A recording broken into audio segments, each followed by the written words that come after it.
About 15 years or so before this portrait was painted, the young Vincent van Gogh visited Dulwich Picture Gallery. He came on a bank holiday, August the 4th, 1873. He was only 19 or 20, possibly, at that age. And at a strangely happy period of his life is not noted for being happy. But at 20, he was doing quite well. He was working for an art dealer, Gogh and Company. He'd been sent to London, which he liked. He wandered around the galleries, he looked at the art. He was actually more interested in poetry, British poetry at this date. He's obsessing about Keats in the letter that he wrote after his visit. As far as the gallery was concerned, sadly, his famous volubility ran out in his letters. In the letter home that he wrote about his visit to Dulwich, he said that he had a nice day. That's all we've got to go on. We hope that he liked the Rembrandts. We'll never know. 15 years later, everything had changed. Van Gogh had gone through a religious phase. He was going to be a pastor. He was going to be a missionary. He tried being a missionary, offended everybody.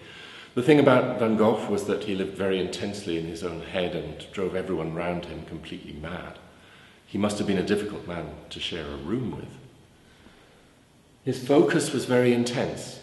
From about 1880, he decided he was going to be an artist. He tried training, but of course, drove everyone mad again, dropped out, but carried on drawing intensively, obsessively drawing. And by 1885, he had produced at least one work that we recognize now, The Potato Eaters, in shades of brown, effectively, a very earthy, down-to-earth painting indeed. And then something happened. He went to Paris. In 1886, Paris had just finished having the last of the Impressionist shows, and he came up against Monet and the new kid on the block, Seurat. All of these wonderful painters were showing the way in terms of colour and brushstrokes. Very liberating. Van Gogh changes overnight. He no longer paints in mud colours.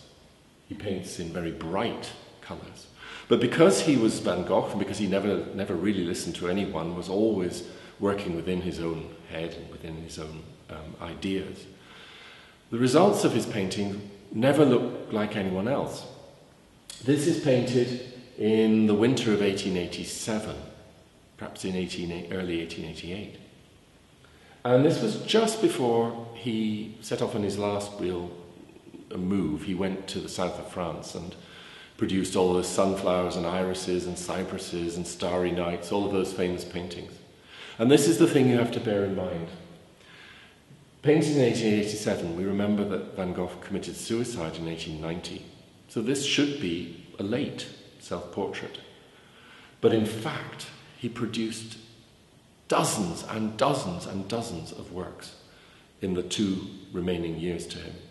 And in fact, he produces 37 self-portraits between 1886 and 1889 alone. So he was fantastically productive. Here, he's doing something interesting. He's come across Seurat and Neo-Impressionism. And Seurat is famous, of course, for the idea of pointillisme. In other words, this Impressionist colour theory, post-Impressionist colour theory, whereby you use complementary colours. So you put red against green, you put blue against orange, and by doing that, the 2 colours shine, are made more vibrant. Right up Van Gogh's street. Vincent was all for vibrancy in painting.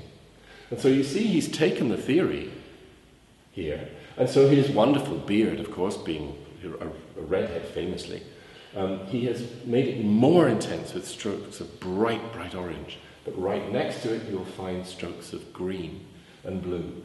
And the same is throughout the painting. He's used post-impressionist colour theory to intensify the effect of the colours. The blue background has little dots of orange. So far, so correct. But the one thing that Vincent never ever did was obey anybody else's rules. And the thing that could not be controlled by reference to any other artist whatsoever was his brushstroke. These little stabs of colour. No dots for Vincent. He lays it on thick. the brushstrokes express as much as the colour. And so he uses them in a way that is extraordinary.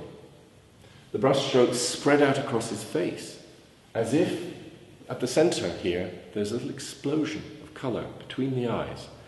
The brushstrokes spread out from that point of contact. And round his head he creates what is almost an aura or a halo of blue and orange brushstrokes. And the effect is to make the self-portrait throb with intensity. It's like the whole thing is vibrating, and it's all focused on those eyes which are looking at you. Consequently, this is one of the most startling self-portraits you could possibly imagine. One of the best, by one of the best self-portraitists ever, focused entirely on himself. But so much more than that. This is the smallest of the Masterpiece a Month series, but it's the one that you recognise from right down the end of the gallery. It shouts at you from there, I'm Vincent.